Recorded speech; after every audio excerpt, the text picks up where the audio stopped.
ભવ્યાતીત ભવ્ય જીત અલગ અલગ વોર્ડોમાં ભગવો લહેરાયો। વડોદરા મહાનગરપાલિકા ભારતીય જનતા પાર્ટીની ભવ્યાતીત ભવ્ય જીત એટલે કે 69 જેટલી બેઠકો પર ભગવો લહેરાયો હોય ત્યારે એક પછી એક વોર્ડના જે જીતેલા ઉમેદવારો છે તેઓ સાંસદ ડોક્ટર હિમાંગ જોશીને મળવા જઈ રહ્યા છે। વોર્ડ નંબર 9 બાદ વોર્ડ નંબર 10ના જીતેલા ઉમેદવારો નીતિન ડોંગા, મમતાબેન તેમજ અવનીબેન સ્ટેમ્પવાળા અને બ્રિજેશ કાપડિયા जो सांसद डॉक्टर हिमांग जोशी साथ शुभेच्छा मुलाकात करी है। वोर्ड नंबर 10 विकास अंतर्गत पण बातचीत करवामां आवी छे। मोडुं मीठुं करावी अने शुभेच्छाओ पण पाठवी छे अने विकासना कामो आगळ धपाववा अंतर्गत चर्चा पण करवामां आवी छे। वोर्ड 10 ની જનતાના સહકારથી ભારતીય જનતા પાર્ટીના આશીર્વાદથી અમારા વોર્ડ 10 ની ચારે ચાર કેન્ડિડેટ જીતા છે। એ બદલ અમે આજે વડોદરા શહેરના લોકપ્રિય સાંસદ આદરણીય શ્રી હેમાંગભાઈ જોશી સાહેબની મુલાકાતે શુભેચ્છા મુલાકાત આવ્યા હતા।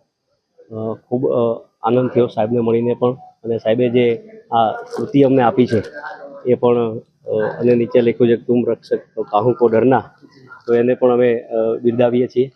વડોદરા શહેરના ભારતીય જનતા પાર્ટીના અધ્યક્ષ ડૉક્ટર જયપ્રકાશ સોની સાહેબની પણ કાલે મુલાકાત કરી હતી।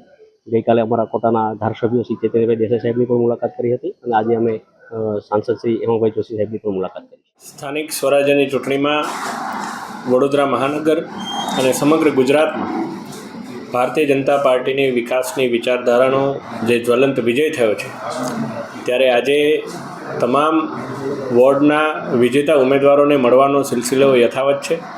તમામ જે વિજેતા ઉમેદવારો છે એમને સાથે મળી, સંગઠનના વોર્ડના પ્રમુખ એમને મળી અને આવનારા દિવસોની અંદર જનતાએ જે કોઈ અપેક્ષા રાખી અને ભારતીય જનતા પાર્ટીના આશીર્વાદ આપ્યા છે એ ચૂંટાયેલી પાંખ અને સંગઠન સાથે મળી અને ખૂબ સારું કાર્ય કરે એ બાબતે એમને શુભકામનાઓ પણ પાઠવી છે। અને સૌ સાથે મળી અને વિકસિત વડોદરાથી વિકસિત ગુજરાત અને વિકસિત ગુજરાતથી વિકસિત ભારતના સંકલ્પને સાકાર કરવા માટે કટિબદ્ધ થઈએ એ બાબતે સૌને સંકલ્પબદ્ધ કર્યા છે।